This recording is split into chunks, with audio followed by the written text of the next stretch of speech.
안녕하세요. 오늘 우리가 함께 떠나볼 여정은요. 천안 푸른초장교회 박명자 목사님의 시편 51편 설교를 바탕으로 한 진정한 회개에 대한 깊이 있는 탐구입니다. 아마 우리가 평소에 회개하면 떠올리던 생각과는 조금 다른 아주 새로운 관점을 발견하게 되실 거예요. 자, 먼저 이 질문부터 한번 던져볼게요. 여러분, 회개라는 단어를 들으면 머릿속에 어떤 그림이 그려지세요? 아마 대부분 눈물, 콧물 쏟으면서 후회하고 죄책감에 시달리는 그런 감정적인 모습을 먼저 떠올리실 겁니다. 네, 바로 이 지점에서 우리가 오늘 나눌 이야기의 핵심적인 차이가 드러납니다. 보통 회개를 후회나 자책 같은 감정의 문제라고 생각하기 쉬운데요. 오늘 설교의 핵심은 그게 아니라는 거예요. 회개는 감정의 문제가 아니라 완전히 다른 길로 돌아서는 방향 전환이고요. 내 노력으로 뭘 해보려는 게 아니라 하나님의 성품을 굳게 믿는 믿음의 행위라는 거죠. 그래서 우리는 이 5단계의 여정을 쭉 따라가 볼 겁니다. 은혜에서 시작해서 죄를 정직하게 마주하고 또 회복을 경험하고 마침내는 완전히 새로운 존재가 되기를 구하고 하나님이 정말 원하시는 마음이 뭔지 발견하는 이 과정. 자, 그럼 첫 번째 단계부터 함께 들어가 보실까요? 첫 번째 단계입니다. 진정한 회개는요, 놀랍게도 나한테서 시작하는 게 아니라 하나님으로부터 시작된다는 겁니다. 이 한 문장이 모든 것의 기초라고 할 수 있어요. 다윗이 끔찍한 죄를 짓고 나서 붙잡은 게 뭘까요? 자기의 눈물이나 후회가 아니었어요. 그는 오직 하나님의 인자와 긍휼, 그러니까 절대 변하지 않는 그분의 사랑과 불쌍히 여기시는 마음에 기댔습니다. 회개의 출발점은 내 슬픔이 아니라 하나님의 성품 그 자체인 거죠. 그러니까요, 이 설교에서는 죄를 바라보는 관점 자체가 완전히 바뀌는 거예요. 죄는 단순히 규칙 몇 개 어긴 법적인 문제가 아니에요. 이건 하나님과 나 사이의 관대가 깨져버린 관계의 문제라는 겁니다. 그렇기 때문에 회개는 벌을 피하려고 하는 행동이 아니라 깨진 관계를 다시 회복하고 싶은 간절한 마음인 거고요. 그래서 내 죄책감이 아니라 하나님의 성품에 집중하게 되는 거죠. 자, 하나님의 은혜를 먼저 믿음으로 붙들었다면 이제 두 번째 단계로 나아갈 수 있습니다. 그건 바로 내 죄를 아주 정직하게 있는 그대로 마주하는 겁니다. 이 고백이 정말 중요해요. 다윗은 자기 죄를 슬쩍 뒤로 미루거나 합리화하지 않아요.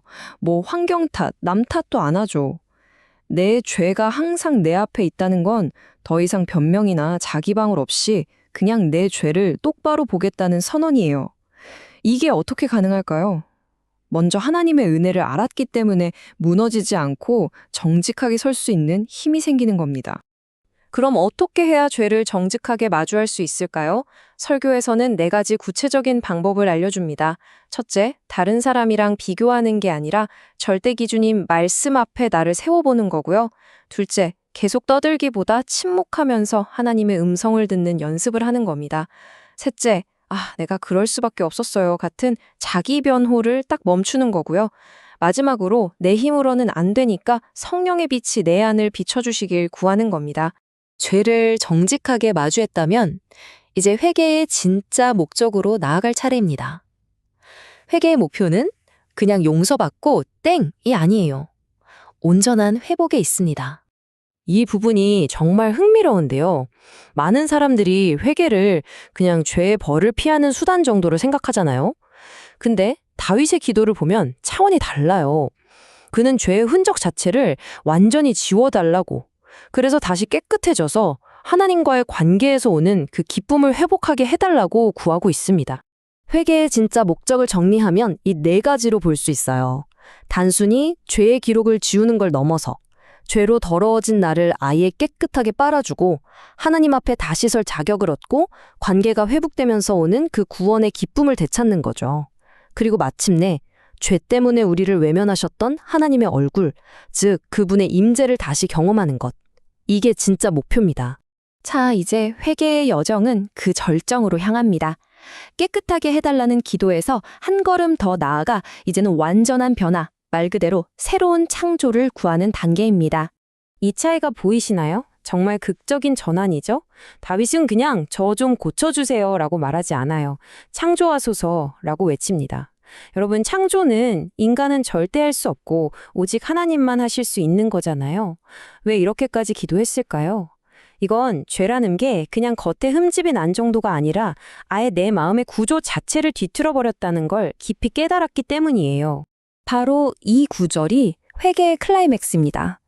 자꾸만 죄를 반복하는 이 옛 마음을 수리하는 정도로는 안 된다는 걸 아는 거죠. 그래서 완전히 새로운 마음과 흔들리지 않는 새로운 영을 내 안에 아예 만들어달라고 구하는 겁니다. 이건 단순히 행동 몇 개 고치는 수준이 아니라 제 존재 자체를 아예 새로 만들어달라는 그런 엄청난 기도인 거죠. 이렇게 담대한 요청을 하게 된 동기가 뭘까요? 바로 두려움입니다. 근데 그 두려움은 왕 자리에서 쫓겨나거나 명예가 땅에 떨어질까 봐 하는 그런 두려움이 아니었어요. 다윗이 진짜 가장 두려워했던 건 주의 성령이 자신을 떠나시는 것, 즉 하나님과의 연결이 완전히 끊어지는 것이었습니다. 이게 바로 회개의 가장 깊은 동기인 셈이죠. 자, 이제 마지막 단계에 도착했습니다. 이 모든 놀라운 변화를 가능하게 하는 그 근본적인 마음의 상태는 과연 무엇일까요? 설교는 그 답을 상한 심령이라는 단어에서 찾습니다. 여기서 상했다는 건 그냥 슬프다, 우울하다, 자존감이 낮아졌다 이런 뜻이 아니에요. 이건 하나님의 거룩하심 앞에서 내가 그동안 쌓아왔던 나의 의로움, 나의 정당함이 완전히 산산조각난 상태를 의미합니다. 하나님, 이제 제 힘으로는 더 이상 설 수가 없습니다 라고 고백하는 바로 그 마음이죠. 그래서 하나님은 완벽한 사람을 찾으시는 게 아니에요. 오히려 자신의 의가 깨진 사람, 스스로를 깨진 그릇이라고 정직하게 인정하는 마음을 찾으십니다. 왜일까요? 오직 깨진 그릇만이 새로운 것으로 채워질 수 있으니까요. 흠 하나 없이 꽉 차 있는 그릇에는 아무것도 담을 수가 없잖아요. 결국 이 한 문장으로 모든 이야기가 정리됩니다. 우리가 약점이라고 생각했던 그 상한 마음, 나의 깨어짐을 인정하는 바로 그 자리가 절망의 끝이 아니라 하나님의 은혜가 폭포수처럼 부어지는 시작점이라는 것입니다. 자, 이 여정을 함께한 지금 여러분에게 회개란 이제 어떤 의미로 다가오시나요?